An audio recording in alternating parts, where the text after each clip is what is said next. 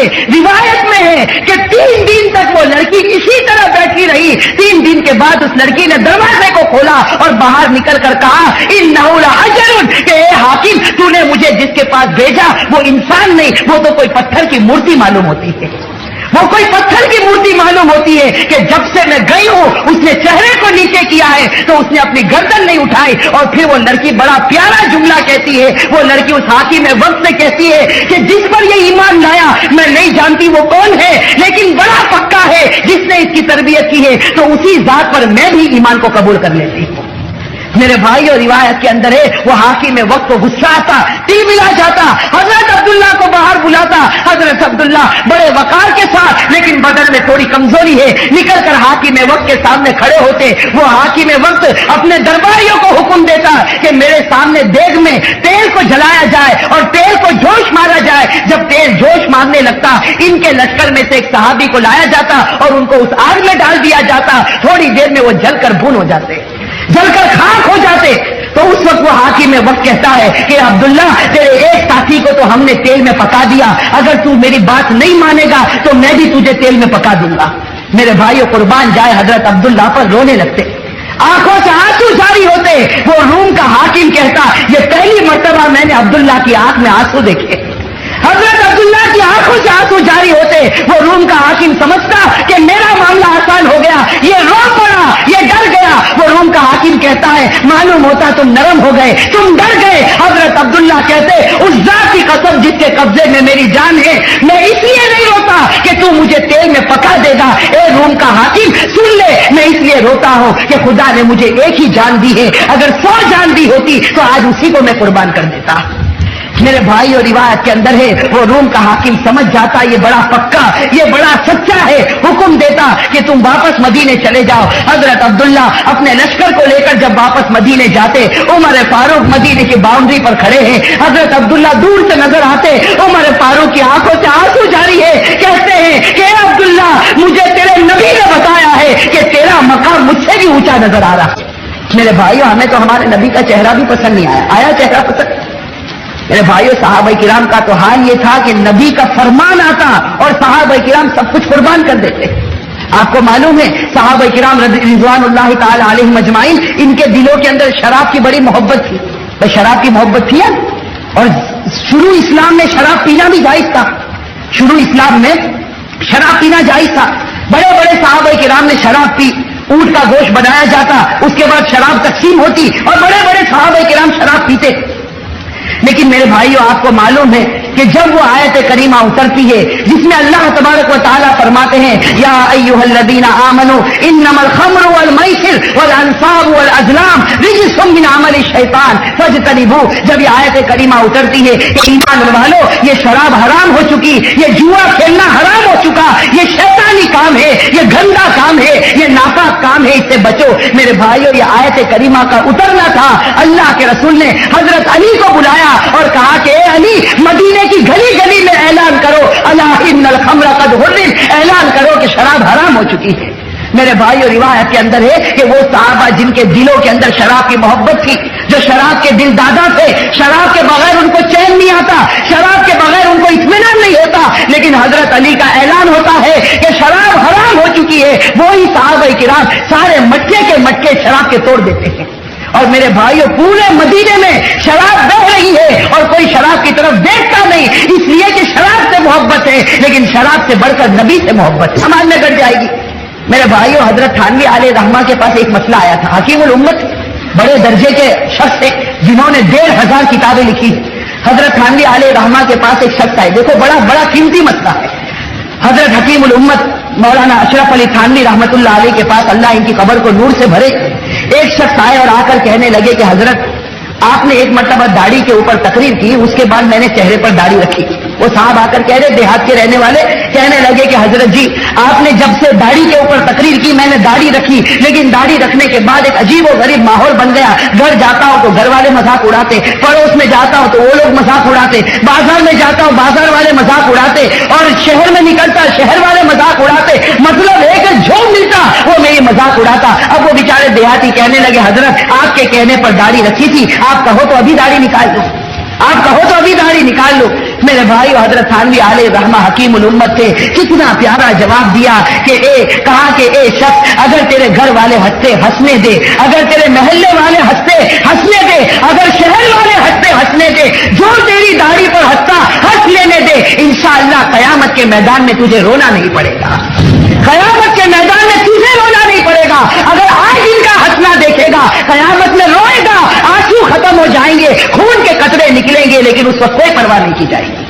میرے بھائی آج ہم بھی سوچے کہ ٹی وی ہم نے گھر میں لا کر رکھا, اور وہ بھی بہت قیمتی, اور وہ بھی کلرنگ ٹی وی, اور ساتھ میں ویڈیو کا مشین, یہ سب کچھ ہمارے گھر میں. لیکن میرے بھائیو تھوڑی دیر کے لیے بتاؤ, اگر موت کا وقت آ گیا اور ہم مر گئے, قبر میں پہنچ گئے, ہمارے یہ رشتے دار جو ٹی وی دیکھتے رہیں گے, کل قبر میں ہم سے پوچھا جائے گا کہ تیرے مال سے جو حرام کام ہوا تھا آج وہ تیرے گھر میں ہوتا ہے. میرے بھائیو وہ عذاب قبر کیسے برداشت ہوگا؟ میرے بھائیو ہوگا برداشت؟ تو میں یہ کہہ رہا تھا کہ صحابہ کو شراب کی محبت تھی, لیکن نبی کی محبت اوپر تھی, شراب کی محبت کمتر تھی. آج ٹی وی کی محبت اوپر ہو گئی اور نبی کی محبت کمتر ہو گئی. ارے میرے بھائیوں, نبی سے محبت ہوتی تو آدمی کا دل اس وقت اس بات پر آ جاتا کہ تو سارے کام کو چھوڑ دے, لیکن نبی کے طریقے کو مت چھوڑ. میرے بھائیوں اللہ کرے کہ ہم سب کے دل میں سچی محبت پیدا ہو جائے. تو میں یہ کہہ رہا تھا کہ وہ صحابہ کرام جب وہ آیت کریمہ نازل ہوتی ہے کہ شراب حرام ہو چکی, اور حضرت علی اعلان کرتے ہیں الا ان الخمر قد حرم, حضرت علی اعلان کرتے ہیں کہ لوگوں سن لو, میرے نبی نے فرمایا کہ شراب حرام ہو چکی. پورے مدینے میں شراب کے مٹکے توڑے جاتے اور پورے مدینے میں شراب بہتی ہے. بلکہ روایت میں لکھا ہے کہ ایک صحابی جن کا کاروبار شراب کا تھا, جن کی تجارت شراب کی تھی, وہ صحابی بیچارے کہیں دور سے ملک شام سے آ رہے, ان کے پاس 10 اونٹ ہے اور ہر اونٹ کے اوپر بڑے بڑے 10 مٹکے شراب کے رکھے. اب میرے بھائیو سوچو وہ صحابی کے کتنے بڑے بڑے ارمان ہوں گے. ملک شام سے آئے, اور اس زمانے کا سفر کیسا ہوتا, اس زمانے کا سفر آج کی طرح تھوڑی ہوتا کہ آج تو جانے سے پہلے ریٹرن بکنگ مل جاتی ہے. آج تو جانے سے پہلے معلوم ہوتا کہ کون سی تاریخ کو یہ صاحب واپس آئیں گے. اور اس زمانے میں سفر یہ ہوتا کہ جب کوئی سفر شروع کرتا تو سب سے پہلے وصیت نامہ لکھتا. اس زمانے کا رواج تھا جب کوئی آدمی سفر شروع کرتا پہلے وصیت نامہ لکھتا, اپنے گھر والوں کو دیتا, معلوم نہیں کہ سفر سے واپس آئے گا راستے میں ختم ہو جائے گا. اب وہ صحابی نہ جانے کتنے سال پہلے عرب سے نکلے, مدینے سے نکلے اور ملک شام پہنچے, وہاں جا کر شراب خریدی, اس لیے کہ ملک شام کی شراب سب سے اچھی سمجھی جاتی تھی. تو وہاں سے شراب خریدی, اور شراب خریدنے کے بعد کتنے سالوں کا سفر کر کے مدینے کی باؤنڈری پر پہنچے. سوچو کتنے ارمان لے کر آئے ہوں گے. ایک بزنس مین, ایک کاروبار والا آدمی سمجھ سکتا ہے کہ جب وہ مال لگاتا ہے تو نیند کی گولی کھانی پڑتی, نیند آتی نہیں جب تک کہ پروفٹ اس کے ہاتھ میں نہ آ جائے. میرے بھائیوں وہ صحابی نے بھی اپنا پورا سرمایہ لگایا, اپنی پوری جائیداد لگا دی گئی اور شراب خرید کر آئے اور مدینے کی باؤنڈری پر پہنچے. مدینے کی باؤنڈری پر پہنچتے ہیں حضرت علی کی آواز کان میں آتی ہے الا ان الخمر قد حرم، کہ شراب حرام ہو چکی ہے. میرے بھائی وہ صحابی اپنے اونٹوں کو دیکھتے ہیں، کبھی حضرت علی کی بات کو سنتے ہیں کہ کیا کروں، 10 اونٹ میرے پاس ہے اور ہر اونٹ کے اوپر 10 مٹکے ہیں اور ملک شام سے آئے ہیں. کتنے روز پہلے اپنی بیوی کو چھوڑا ہوگا، کتنے روز پہلے اپنے معصوم بچوں کو چھوڑا ہوگا. آج یہ باپ اپنے معصوم بچوں سے ملنے جا رہا، آج یہ شوہر اپنی بچھڑی ہوئی بیوی سے ملنے جا رہا، نہ جانے کتنے ارمان لے کر اور کتنے نفع کو سوچ کر جا رہا. لیکن مدینے کی باؤنڈری پر پہنچتا ہے تو کان میں آواز آتی ہے کہ شراب حرام ہو گئی. وہ صحابی گر کر جھکا دیتے ہیں اور سوچتے ہیں کیا کروں. بس دماغ میں خیال آتا، دوڑتے دوڑتے ہمارے نبی کے پاس آتے. اسی طرح ابھی تو بال بھی برابر نہیں، کپڑے بھی برابر نہیں، پورے بدن پر پسینہ ہے، ہمارے نبی کے پاس آ کر بیٹھ جاتے. میرے بھائیو وہ صحابی کیسے پیارے تھے، کیسے اللہ کے رسول کو چاہنے والے تھے. ہمارے نبی کے قریب آ کر بیٹھ جاتے اور کہتے کہ اللہ کے رسول ابھی ہم نے سنا کہ شراب حرام ہو گئی. وہ صحابی کہتے کہ اللہ کے رسول میں آپ کو گواہ بناتا ہوں، خدا کی قسم میں کبھی شراب کا ایک گھٹ بھی نہیں پیوں گا، لیکن اللہ کے رسول میں 10 مٹکے لے کر آیا ہوں، میں 10 اونٹ لے کر آیا ہوں، ہر اونٹ کے اوپر 10 مٹکے ہے. میرا بڑا کاروبار ہے، بڑا دھندا ہے، بڑا نفع ہے. اے اللہ کے رسول اتنا بتاؤ، میں شراب پیوں گا نہیں، لیکن اجازت ہو تو اس کو بیچ دوں، اجازت ہو تو اس کو بیچ دوں. میرے بھائی اور ہمارے نبی فرماتے ما حرم شربها حرم بیعها. اے صحابی کان کھول کر سن لے، جس کا پینا حرام ہے اس کا بیچنا بھی حرام ہے، جس کا پینا حرام اس کا بیچنا بھی حرام. میرے بھائیوں وہ صحابی اٹھ جاتے، بس نبی نے اتنا کہا اٹھتے اور اپنے ہاتھوں سے سب شراب کے مٹکے توڑ دیتے ہیں، جا کر سب شراب کے مٹکے توڑ دیتے ہیں. اور جیسے یہ مسافر کئی دن پہلے خالی اونٹ لے کر گیا تھا، خالی اونٹ لے کر یہ مسافر واپس آتا ہے، خالی ہاتھ واپس جاتا ہے، خالی ہاتھ واپس آتا ہے. روایت کے اندر ہے کہ کچھ لوگ اس کو تانا دیتے، کچھ منافقین تانا دیتے کہ ارے کتنا بیوقوف ہے کہ خالی ہاتھ گیا تھا، خالی ہاتھ آیا. ہمارے نبی کو خبر ملتی، بلا کر کہتے ہیں ایمان سے خالی ہو کر گیا تھا، ایمان کو بھر کر واپس آیا ہے. میرے بھائیوں کیسے صحابہ کرام تھے. میرے بھائیوں حکم ہوتا ہے کہ خریدنا حرام، بیچنا حرام، پینا حرام. سب سے زیادہ سخت عذاب ان لوگوں کو ہوگا جو تصویر رکھنے والے ہوں گے. قیامت میں سب سے زیادہ سخت عذاب ان لوگوں کو ہوگا. اور ایک روایت آپ کو بتاؤں جو بخاری شریف کی روایت ہے، لیکن اس روایت کو سننے سے پہلے میں آپ کو یہ بتاؤں کہ بھائی ہم سب کو ایک دن مرنا کہ نہیں مرنا. بھائی ایک دن ہم سب کو مرنا کہ نہیں مرنا. بخاری شریف کی روایت ہے. میرے بھائیوں میری بات غلط ہو سکتی ہے اور آپ کی بات بھی غلط ہو سکتی ہے، لیکن ہمارے نبی صلی اللہ علیہ وسلم کا ایک حرف بھی غلط نہیں ہو سکتا. ہمارے نبی صلی اللہ علیہ وسلم نے صاف الفاظ میں فرمایا لا تدخل الملائکۃ بیتا فیہ سورۃ او کلب. ہمارے نبی نے فرمایا، یہاں علماء کرام موجود ہے، آپ ان سے پوچھیں، اس روایت کا یہی ترجمہ ہے کہ رحمت کے فرشتے اس گھر میں قدم بھی نہیں رکھتے جس گھر میں تصویر ہو. رحمت کے فرشتے اس گھر میں داخل نہیں ہوتے جس گھر میں تصویر ہوگی یا اس گھر میں کتے کو پالا گیا ہوگا. میرے بھائی ابھی ہم سب نے اس کا اقرار کیا کہ ہم سب کو مرنا. بھائی مرنا کہ نہیں مرنا؟ اور جب مریں گے تو ملک الموت ہماری روح کو کھینچنے کے لیے آئے گا. یہ تو ہم سب جانتے کہ روح کھینچنے کے لیے فرشتہ آتا. اب بتاؤ ہمارے گھر میں ٹی وی ہے، ہم گھر میں بیٹھے ہیں، ہمارا وقت آ گیا. بھائی ہمارا وقت باہر نکالا جائے گا، 2-4 منٹ کا موقع دیا جائے گا. قرآن کریم نے صاف اعلان کر دیا ان اجل اللہ اذا جاء لا یؤخر. قرآن کریم کا اعلان ہے جب موت کا وقت آ جائے گا پھر 1 سیکنڈ آگے نہیں، 1 سیکنڈ پیچھے نہیں، اسی دم روح نکال لی جائے گی. اب میرے بھائیو سوچو ٹی وی گھر میں موجود ہے، آخری وقت ہمارا آ چکا ہے، تو کون سا فرشتہ اندر آئے گا روح نکال کے؟ ارے میرے بھائیو بتاؤ کون سا فرشتہ اندر آئے گا؟ رحمت کا فرشتہ تو آ نہیں سکتا، اس لیے کہ آیا تو نبی کی بات غلط اور نبی کی بات تو غلط ہو نہیں سکتی. نبی نے فرما دیا اور نبی کی ایک ایک بات قیامت تک پوری ہو کر رہے گی کہ رحمت کا فرشتہ اس گھر میں قدم بھی نہیں رکھتا جس گھر میں تصویر رکھی ہوگی. میرے بھائیوں موت کا وقت آیا، رحمت کا فرشتہ اندر نہیں آئے گا. بتاؤ کون سا فرشتہ آئے گا؟ کون سا فرشتہ آئے گا؟ عذاب کا فرشتہ آئے گا. اور امام غزالی رحمت اللہ علیہ نے احیاء العلوم میں لکھا ہے کہ اگر عذاب کا فرشتہ آ جائے موت کے وقت میں طیبہ نصیب نہیں ہوتا. میرے بھائیو سوچو تھوڑی دیر کے لیے کتنی بڑی مصیبت ہم نے ہمارے سر پر رکھی ہے. کاش کہ اللہ ہم کو سمجھنے کی توفیق نصیب فرمائے. میرے بھائیو یہ ساری باتیں اسی وقت سمجھ میں آئے گی جبکہ ہم زبان سے نکال کر ہمارے دل میں اس بات کو اتارے کہ مجھے میرے نبی سے محبت ہے، میرے بھائیوں یہ نعرہ بہت اچھا ہے کہ مجھے میرے نبی سے محبت ہے، یہ نعرہ بہت اچھا ہے کہ ہم عاشق رسول ہیں، یہ نعرہ بہت اچھا ہے کہ ہم نبی کو ہر طرف سے ماننے والے ہیں، لیکن میرے بھائیوں زبان سے نہیں، کاش کہ یہ باتیں دل سے نکل جاتی، میرے بھائیوں دل سے نکل جاتی، ورنہ زبان سے کہنے سے کچھ نہیں ہوگا۔ میرے بھائیوں دل ایسا بنا دو کہ اس دل میں نبی صلی اللہ علیہ وسلم کی محبت آ جائے۔ صحابہ کرام کو دیکھو، جب نبی سے محبت کی ہے تو ان کا جینا بھی نبی کے طریقے پر تھا، ان کا مرنا بھی نبی کے طریقے پر تھا۔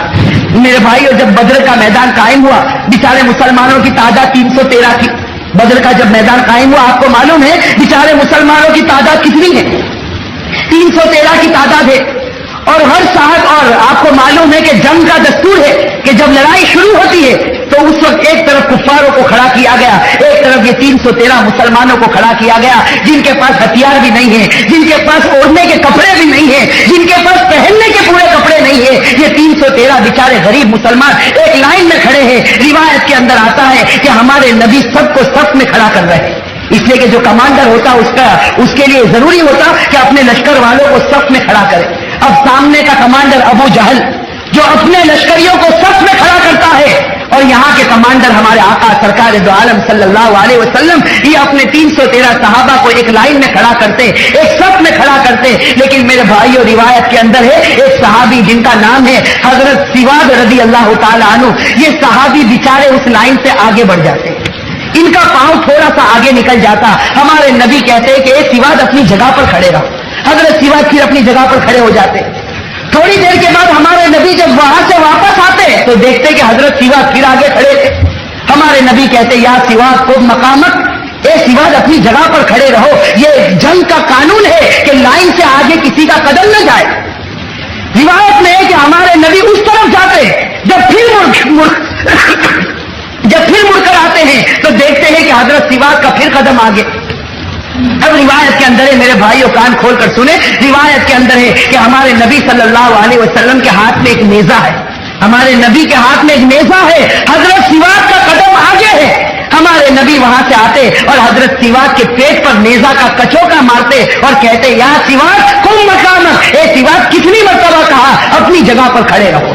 بس حضرت سواد کے پیٹ پر ہمارے نبی نے ایک کچوکا مارا، حضرت سواد رضی اللہ تعالی عنہ اس لائن کے بالکل باہر آ گئے، بالکل باہر آ گئے، درمیان میں کھڑے ہو گئے اور کہنے لگے اے نبی تو جس مذہب کو لے کر آیا ہے وہ مذہب اسلام ہے، اس میں انصاف ہے، تو نے میرے پیٹ پر نیزہ مارا، میں بھی تیرے پیٹ پر نیزہ ماروں گا۔ حضرت سواد کہتے کہ رسول تو نے میرے پیٹ کے اوپر نیزہ مارا ہے، میں بھی آپ کے پیٹ پر نیزہ ماروں گا۔ بس ہمارے نبی کو یہ جملہ سننا ہوتا، وہ 313 صحابہ سنتے ان کا دل کانپنے لگتا۔ بھائی کون صحابی برداشت کرے گا کہ ان کے سامنے نبی کے پیٹ پر نیزہ مارا جائے، ان کے سامنے نبی کے پیٹ کو زخمی کیا جائے؟ کون صحابی برداشت کرے گا؟ سارے صحابہ حضرت سواد کو پکڑنے جاتے، ہمارے نبی کہتے نہیں، سواد جو کہتا بالکل صحیح کہتا، اسلام کا قانون ہے، جان کے بدلے میں جان لو، کان کے بدلے میں کان کاٹو، ناک کے بدلے میں ناک کاٹو۔ اگر میں نے سواد کے پیٹ پر نیزہ مارا اس کو حق ہے کہ وہ میرے پیٹ پر بھی نیزہ مارے۔ بس صحابہ کرام کھڑے ہو جاتے، روایت میں ہر صحابی کا بدن کانپتا ہے، اور سامنے ابو جہل کا لشکر ہے، وہ کفاروں کا لشکر ہے، وہ آپس میں مذاق اڑاتے کہ ابھی تو لڑائی شروع نہیں ہوئی، اس سے پہلے محمد کے ساتھی محمد سے بے وفائی کرنے لگے۔ وہ کفار مذاق اڑاتے یا صحابہ کا دل تھر تھر کانپنے لگتا ہے۔ حضرت سواد تو ایک ہی بات کہتے کہ نبی تم نے میرے پیٹ پر نیزہ مارا، میں بھی تمہارے پیٹ پر نیزہ ماروں گا۔ روایت میں ہے کہ سارے لوگوں نے یہ منظر دیکھا، ہمارے نبی اپنا نیزہ لیتے، حضرت سواد کے ہاتھ میں دیتے، کہتے اے سواد تو میرے پیٹ پر نیزہ مار لے۔ حضرت سواد اس نیزے کو اپنے ہاتھ میں لیتے اور کہتے کہ اے میرے نبی جس وقت تم نے میرے پیٹ پر نیزہ مارا میرے پیٹ کے اوپر چادر نہیں تھی، آپ کے پیٹ کے اوپر چادر ہے، چادر ہٹا دو تاکہ بدلہ برابر ہو جائے کہ تم نے بھی پیٹ پر مارا تھا، میں بھی تمہارے پیٹ پر مارا۔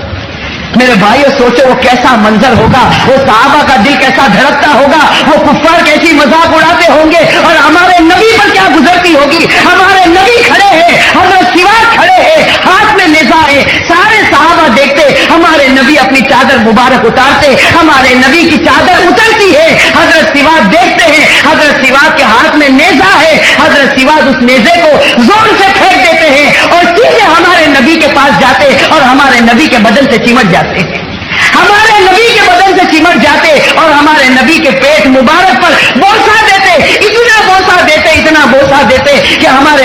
الگ کرتے اور پوچھتے اے سوا کیا تم نے مجھ سے بدلہ لے لیا؟